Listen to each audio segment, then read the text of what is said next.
जय हिंद, जय हिंद, जय हिंद। आज इस मंच पर उपस्थित कांग्रेस वर्किंग कमेटी के सदस्यगण, सांसदगण, प्रदेश अध्यक्षगण, विधायकगण और देश के हर कोने से आए हुए कांग्रेस के साथियों, मैं सबसे पहले आदरणीय राहुल गांधी जी का आभार प्रकट करना चाहूंगा कि जो वोट चोरी का नारा उन्होंने बिहार के सड़कों पे उठाया, उस वोट चोरी की गूंज हमने सदन के अंदर हमने सुनी, पूरे देश भर ने सुनी कि किस प्रकार से चुनाव आयोग निष्पक्ष नहीं है, किस प्रकार से चुनाव आयोग भाजपा सरकार का एक कठपुतली बन चुका है। और इसीलिए आज हम सब दिल्ली के इस राजधानी में आए हैं राहुल गांधी जी के हाथ को और मजबूत करने के लिए, देश की आवाज को और मजबूत करने के लिए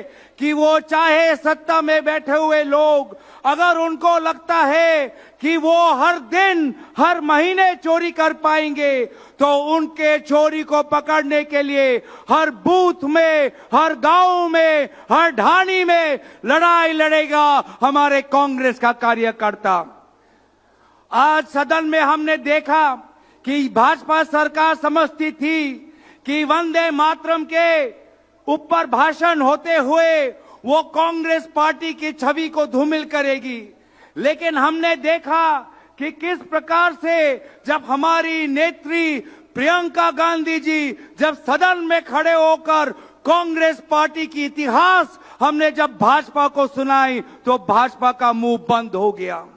हमने सदन के अंदर ये भी देखा कि जब आदरणीय नेता राहुल गांधी जी जब खड़े हुए, आंख से आंख मिलाकर उन्होंने अमित शाह जी को कहा कि अमित शाह जी, मेरे 3 प्रेस कॉन्फ्रेंसेस पर हो जाए एक बहस, हो जाए एक चर्चा।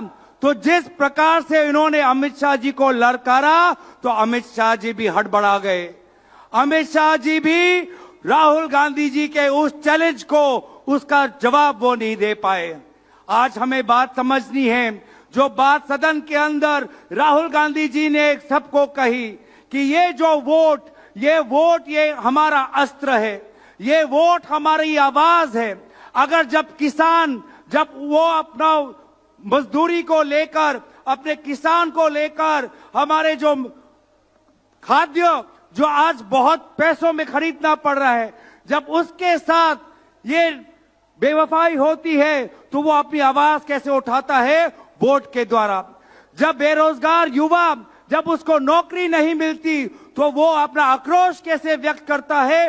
वो वोट के द्वारा। वे महिला जिस पर अत्याचार होता है, वो महिला अपना गुस्सा कैसे दिखाती है? वो वोट के द्वारा। तो इसीलिए अगर लोकतंत्र में हमारे किसानों की, बेरोजगार युवाओं की, महिलाओं की, गांवों की, विभिन्न प्रांतों की अगर आवाज उठानी है, तो उनका आवाज होता है वो वोट। और इसीलिए ये भाजपा ये समझती थी कि पिछले लोकसभा चुनाव में उनके 400 पार सीट आएंगे। जब देखा कि 400 पार उनका सपना विफल हो गया, लोग उनके खिलाफ हैं, तो उन्होंने ये वोट चोरी शुरू की। वोट चोरी इसलिए शुरू की क्योंकि उनको पता था कि लोकसभा के बाद वो हरियाणा हारने वाले हैं, हरियाणा के बाद वो महाराष्ट्र हारने वाले हैं, हरियाणा महाराष्ट्र के बाद वो बिहार हारेंगे, और बिहार हारने के बाद उनकी केंद्र सरकार चली जाएगी। और सिर्फ जब देखा कि हरियाणा हारेंगे, महाराष्ट्र हारेंगे, बिहार हारेंगे, तो उन्होंने वोट चोरी शुरू की। वोट जो हमारा लिस्ट है, वो फर्जी वोटर लिस्ट निकालने की शुरुआत की। इलेक्शन के बीच 10,000 रुपए फैलाने की बात की, और केंद्र निर्वाचन आयोग, chief election commissioner Amit Shah ji के एकदम खास ज्ञानेश कुमार जी को चीफ इलेक्शन कमिश्नर के कुर्सी पर बैठाया, और ताकि कोई भी उन पर कानूनी कार्रवाई ना हो, इस प्रकार से एक नया कानून लेके आए हैं। और इसीलिए लोगों, आज हमें ये नहीं समझना चाहिए कि कांग्रेस पार्टी अगर ये 3 निर्वाचन में अगर हम पीछे हो गए तो हम कमजोर हो गए। नहीं, हमारी वो पार्टी है जिसने स्वतंत्रता सेनानियों के साथ हमने त्याग किया, बलिदान किया, और इसीलिए आज भी हम लोगों की आवाज मानते रहेंगे। हम राहुल गांधी जी से, सोनिया गांधी जी से, मल्लिकार्जुन खड़गे जी से प्रेरणा लेते हुए हम आगे जाएंगे।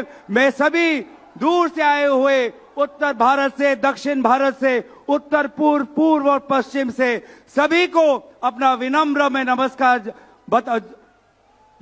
नमस्कार देते हुए मैं यही पर अपना भाषण समाप्त करता हूं। धन्यवाद।